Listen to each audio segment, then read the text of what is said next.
प्रणाम सभी को। तो आज बिहार का पहला दिन और मेरी सुबह सुबह आँख खुलती और इतने प्यारे के नज़ारे के साथ साथ इस पेड़ पे इतना शोर देख के इतने सारे लंगूर एक साथ नाच रहे होते हैं।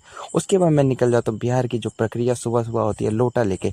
उसके बाद मैं देखता हूँ इतना प्यारा खेत और हरियाली देख के मेरा दिल खुश हो जाता है। फिर मैं देखता हूँ यहाँ पे खजूर जो कि पक के बिल्कुल लाल हो चुके थे।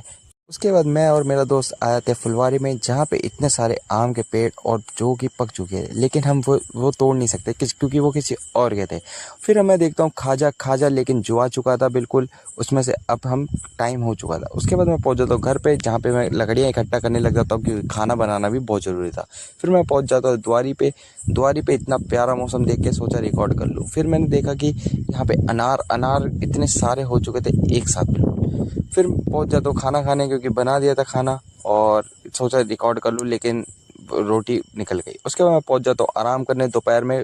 और बिजली आने का फ़ायदा बिहार में हुआ कि यहाँ पे पंखे की हवा नसीब हो जाती है। फिर मैं निकल जाता हूँ घर के काम के लिए और बाज़ार में जाके पीता हूँ गन्ने का जूस, जो कि बिहार का इतना बिना बर्फ़ का था लेकिन बहुत अच्छा था। शाम होते होते मौसम हो जाता है बहुत अच्छा और मैं निकल जाता हूँ खेतों की तरफ। यहाँ पे मैं देखता हूँ दो बकरियाँ मेल मिलाप कर रही होती है और एक दूर होके रुष्ट होके खड़ी होती है।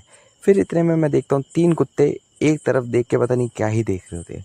फिर इतनी देर में मैं निकल जाता हूँ अपने कज़न भाई के साथ, जो कि मेरे को पूरा गांव का भ्रमण करवा रहा था और साथ में साथ सारी चीज़ें याद दे रहा था, जो कि मेरे को कुछ याद नहीं आ रहा था। फिर हम पहुँच जाते हैं नदी पे इतना सारा पानी देख और मेरे को बताता है कि ये कुछ दिनों पहले ही पानी आया है और इससे पहले ये सूख रखा था। फिर मैं थोड़ा ऊपर जाके थोड़ा अच्छा वाइड एंगल लेता हूँ। फिर हम निकल जाते हैं तारी का प्रोसेस देखने की कैसे उतारी जाती है। तो मैं देख के बताता हूँ कि ये बहुत ज़्यादा डिफिकल्ट है, लेकिन ये मेरे को बताता है कि बहुत ईजी है। तारी नीचे आते ही इतनी सारी भीड़ लग जाती है और इससे पता चलता है तारी का क्रेज़ कितना है। फिर मैं पहुंच जाता हूँ अपना डाइट पूरा करने और फिर वहाँ से हम निकल जाते हैं बिहार का मशहूर आलू चाप खाने।